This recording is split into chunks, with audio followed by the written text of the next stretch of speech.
Gadis ini diculik oleh seorang pemuda bodoh. Saat menghentikan mobil, gadis itu langsung berlari ke wanita tua di pinggir jalan untuk meminta bantuan. Tanpa diduga, wanita tua itu mengira dia adalah saudara perempuannya. Itu sebabnya ternyata seperti ini. Dia membawa pulang gadis itu. Apakah ini tempat orang tinggal? Tiba-tiba seorang gadis kecil bangun dan berkata dia lapar. Dia memberinya sosis, dan juga memberikannya kepada Cho-hee. Cho-hee tidak sembarangan memakan makanan orang lain. Dia tidak mengatakan apa-apa selain menyalakan lampu dan padam. Cho-hee bertanya pada gadis yang duduk di sebelahnya apakah dia juga diculik. Dia tidak peduli dengan Cho-hee. Cho-hee bertanya apakah dia punya telepon di sini. Dia mengatakan kepadanya bahwa ayahnya akan membawa uang besok. Sampai saat itu, dia bisa membawanya bersamamu. Bagaimana dengan kakak laki-lakimu? Apa, kenapa mereka satu grup? Tiba-tiba dia membuka pintu dan mematikan lampu. Mungkinkah dia baru saja mendengar percakapan antara kedua gadis itu? Untungnya, dia tidak melakukan apa-apa, hanya berbaring dan tidur. Gadis lain juga memeluknya dengan erat, meletakkan kakinya di atasnya dan tertidur. Cho-hee tidak bisa tidur. Begitu dia membuka mata, hari sudah pagi. Dia dengan cepat memeriksa tubuhnya, untungnya tidak apa-apa. Melihat pintu yang terbuka, Cho-hee dengan lembut berjalan ke pintu depan. Pemuda bodoh itu sepertinya tidak melakukan apapun padanya. Dia mengguncang bayi yang lain dan bertanya apakah dia adalah saudara perempuannya yang sebenarnya. Gadis kecil mengangguk. Cho-hee dengan cepat bertanya padanya, apakah dia orang yang baik? Gadis kecil itu tidak menjawab tetapi berlari keluar. Cho-hee juga mencoba mengikutinya keluar. Dia tidak mengatakan apa-apa. Dia baru saja mendapat pesan. Kaki tangannya menyuruhnya untuk mengunci Cho-hee di rumah dan pergi bekerja. Tapi adiknya juga di rumah, bagaimana dia bisa mengunci pintu? Jadi, Cho-hee dibawa ke tempat kerja mereka. Pekerjaan mereka dikatakan membersihkan, tetapi pada kenyataannya, mereka membuang mayat untuk para gangster. Cho-hee sangat ketakutan ketika melihatnya, tetapi dia tidak berani berteriak, juga tidak berani melarikan diri. Takut orang berikutnya yang terbawa adalah dia. Pertanyaannya hanya bisa ditanyakan kapan ayahnya akan datang menjemput mereka. Seorang paman berkata bahwa ayahnya tidak akan datang hari ini. Cho-hee sangat kecewa. Pada saat ini, pemuda itu masuk dengan hati-hati menutupi noda darah di depan Cho-hee. Mereka bahkan membawa Cho-hee ke tempat mayat dikuburkan. Sangat menakutkan. Tetapi untuk bertahan hidup Cho-hee mencoba bekerja. Ketika mereka melihat Cho-hee seperti itu, mereka tertawa terbahak-bahak. Hanya saja dia tidak tahu bahwa ayahnya tidak pernah membawa uang tebusan, jadi tuan mereka berencana untuk menjualnya kepada pedagang itu. Pemuda bodoh sepertinya tidak menginginkan itu. Di malam hari, dia mengeluarkan ponselnya dan meminta Cho-hee untuk menyalin kata-kata di dalamnya. Apakah yang di atas tahu bahwa ayah Cho-hee mengambil 200 juta won untuk menebusnya? Cho-hee diculik. Karena dia ingin tidak disakiti, dia berusaha menyenangkan para penculik. Dia bahkan secara pribadi menulis catatan tebusan untuk ayahnya. Ketika saudara perempuan penculik melihat tulisan Cho-hee, dia menggambarnya. Cho-hee segera menyuruhnya menggambar di atas kertas, atau dia akan dimarahi oleh bocah itu. Untungnya, pemuda bodoh itu tidak marah. Karena dia ingin hidup tapi sangat sulit. Lalu dia tidak senang. Cho-hee memperbaiki meja, lalu mengajari saudari itu melipat pakaian dan membersihkan rumah. Pada saat dia berbalik untuk melihatnya, dia membeku selama 8 detik. Cho-hee juga mengajari adik perempuannya untuk menunggu orang dewasa makan saat dia makan.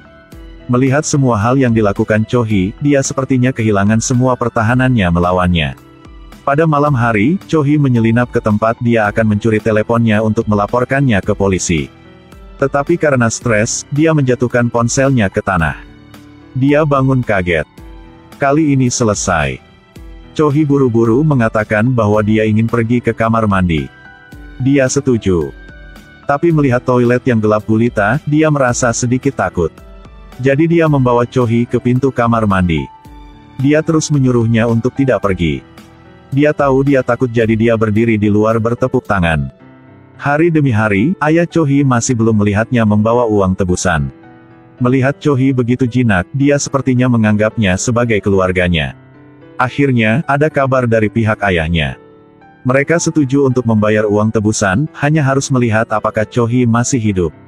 Mereka pergi untuk mengambil gambar untuknya tetapi dia terus tersenyum. Diingatkan oleh mereka, dia akhirnya berhasil membuat pose penculikan, dan menulis namanya sendiri di atasnya. Paman dan pemuda itu berdiskusi satu sama lain, besok paman ini akan pergi mengambil uang. Tunggu sampai setelah jam 12, jika paman tidak ada, dia akan membawa Cho-hee untuk dijual ke pedagang. Keesokan harinya, paman mendapat uang tebusan seperti yang dijanjikan. Hanya saja ketika dia panik dan melarikan diri, dia tidak sengaja jatuh dari tangga dan meninggal di tempat. Ini sudah jam 12, dia menyuruh Cho-hee untuk memakaikan pakaiannya dan membawanya ke para pedagang. Dia akan pergi ketika Cho-hee bertanya apakah ayahnya telah memberi mereka uang tebusan. Dia menggelengkan kepalanya.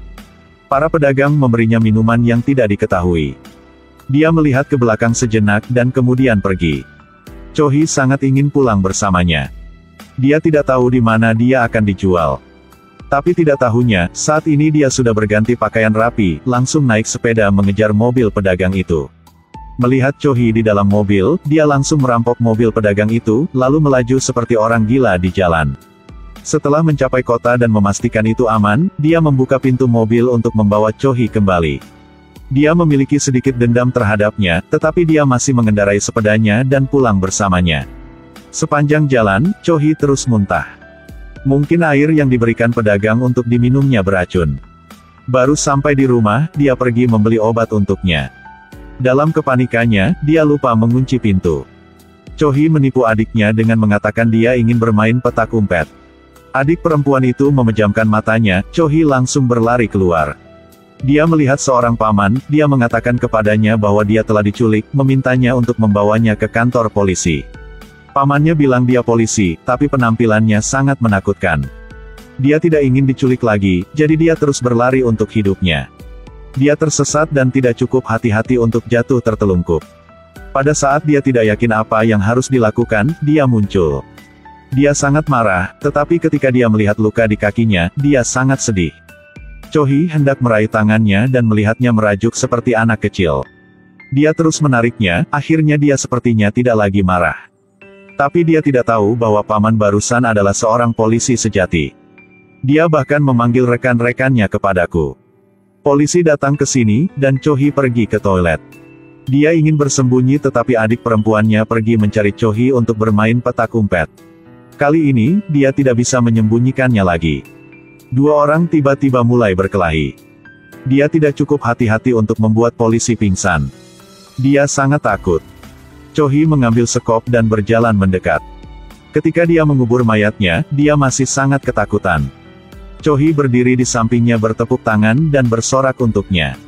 Seperti hari dia pergi ke kamar mandi di tengah malam. Hari berikutnya dia tidak mengatakan apa-apa selain membantunya membersihkan semuanya. Dia akan membawa pulang Cho-hee. Dalam perjalanan, dia tidur lebih nyenyak daripada gadis kecil itu, seolah-olah dia menganggapnya sebagai anggota keluarganya. Akhirnya melihat sekolah Cho-hee. Gadis itu memanggil gurunya, berniat untuk segera berlari ke sana karena takut dia akan menyesalinya. Tapi dia tidak ingin melepaskannya seolah-olah dia tidak ingin meninggalkannya. Tapi Cho-hee masih mencoba menarik tangannya dan berlari ke arah guru. Dia berdiri di sana dengan tercengang menatapnya. Guru bertanya pada Cho-hee siapa dia. Cho-hee dengan lembut memberitahu guru bahwa dialah yang menculiknya. Guru itu langsung berhenti bekerja, dia kaget dan lari menyelamatkan diri.